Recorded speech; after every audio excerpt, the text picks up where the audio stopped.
Space Dandy. He's a dandy guy in space.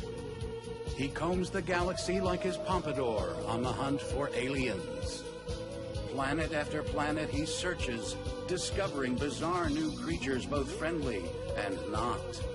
These are the spectacular adventures of Space Dandy and his brave space crew in space.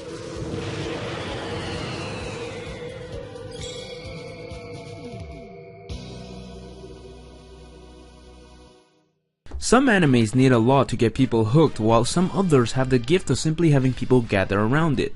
People aren't dumb though. Usually they take some time to look at an anime's potential before deciding whether or not to continue watching.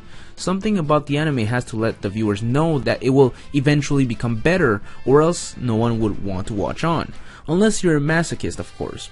With that said, I believe that the anime that we will be looking at today is one of the animes with the most potential that I've seen in recent years. Hello audience and welcome to Yvern's Box. My name is Yvern and today we'll be looking at the 13 episode long 2014 anime series known as Space Dandy. And while I do know that there is a second season for the series, this review will only tackle the first season. Falling into a rare genre with an anime called God Knows What, Space Dandy provides a mixed bag of fun. Unlike other space-oriented series out there, Space Dandy does not take a serious look into it. Instead, Space Dandy chooses to use it as a premise for all of its shenanigans. Thanks to the great unknown, it doesn't need someone to explain why things happen, and in its place we can just conclude that because it's alien, it's possible. It takes a very relaxed position, telling us a story that usually doesn't make much sense, or continue on after each episode, but it does do a good job of entertaining us. Each episode is different, usually having the crew of the Aloha forced into a strange situation that they have to get themselves out of, all while being chased by a large empire. Now, that's fine and dandy. Each story is unique and brings a highly entertaining factor that keeps it memorable, and the visuals cover for the lack of intelligent story. However, the stuff that happens within each episode doesn't really pass on to the next. While we can tell that the story is progressing, the anime takes a long-term approach to things, creating a formula that would technically allow it to live on and become those episodic shows that you can watch weekly. With all that said, Space Dandy is a very solid story. It's not a smart story by any means, but going into this anime with this one-of-a-kind intro, thinking that it would be a serious story, is probably the single biggest mistake you can make. The important characters known in this anime is a talking cat, a talking vacuum cleaner, and a talking pervert. These three actually make up a rather interesting trio, with two of them continuously butting heads and the other one trying to work things out between the other two. They bring enough to the table for them to become memorable, but usually they get boiled down to memorable perverted one-liners. With that said, for this type of anime, the characters aren't really that important, but it's what that they go through that is instrumental. And considering that this is a comedy, the raw and loud emotions that they put out certainly does help the funny scenes sink in more than expected. Once again, characters is not the thing to look out for when getting into Space Dandy.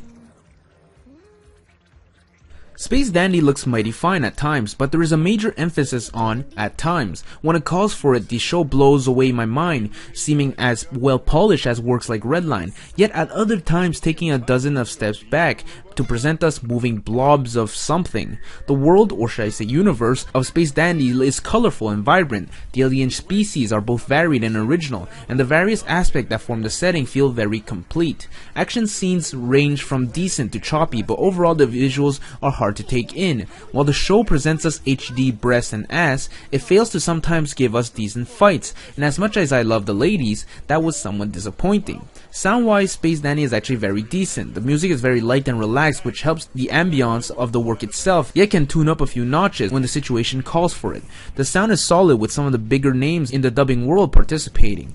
Every little sound effect feels like it's where it should be, and that's great. The opening and the ending does enough to reflect the anime as a whole, and not too much can be put down about them. While Space Dandy isn't a hardcore story with godlike characters, it's safe to say that it's at least good to look and listen to.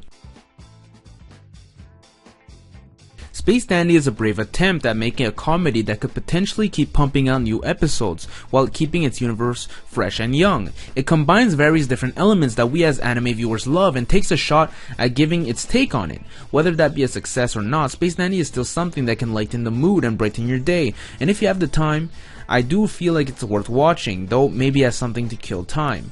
With all that said, by compiling the scores I've handed to Space Dandy in the categories of story, characters, and aesthetics, we come to an overall score of 67.98, making it an okay anime, good enough to at least kill time with. Thank you all for watching my review of the anime known as Space Dandy. I hope you enjoyed this review, and if you did, please leave a like or subscribe, since that goes a long way in motivating me to make more content. I do reviews like these every Saturday, so you can expect more and more stuff from me. Anyway guys, thank you all for watching. This has been Yvern, and my bog.